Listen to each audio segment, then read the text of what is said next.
యేసు రక్తమే జయం పరిచర్య ప్రైజ్ ద లార్డ్. జూన్ 29వ తేదీ 2024. ఈరోజు దేవుని వాక్యము, నీవు నీ దేవుడైన యెహోవా ఆజ్ఞలను అనుసరించి ఆయన మార్గములలో నడుచుకొనిన ఎడల యెహోవా నీకు ప్రమాణము చేసి ఉన్నట్లు ఆయన తనకు ప్రతిష్ఠితా జనముగా నిన్ను స్థాపించును. ద్వితీయోపదేశ కాండము 28వ అధ్యాయం 9వ వాక్యము.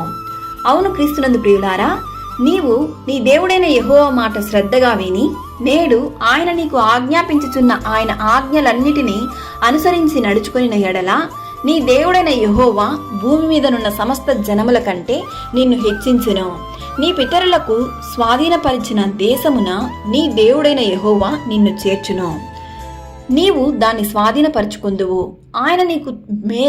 ఆయన నీకు మేలు చేసి నీ పితరుల కంటే నిన్ను విస్తరింపజేయును. నీ ముందర నడుచువాడు మీ దేవుడైన యెహోవాయే. ఆయన నిన్ను విడువడు, నిన్ను ఎడబాయడు.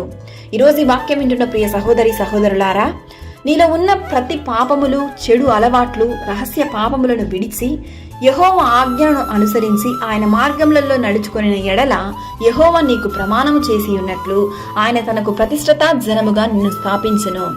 ఆయన నీకు వాగ్దానం ఇచ్చినట్లు ఆ వాగ్దానమును నేడే నెరవేర్చును. నీవు ఆయన యందు భయభక్తులు కలిగి జీవించుము. నీ దేవుడైన యెహోవా నీకు స్వాస్థ్యముగా ఇచ్చుచున్న దేశములో యెహోవా నిన్ను నిశ్చయముగా ఆశీర్వదించును. సకల ఘనత మహిమ ప్రభావములు యేసయ్యకు మాత్రమే కలుగునుగాక. దేవుడు మనకు అనుగ్రహించు ప్రతి ఆశీర్వాదములు, దీవెనలు ఈ దినాన మనందరిపై దేవుడు కుమ్మరించునుగాక. ఆమేన్. God bless you.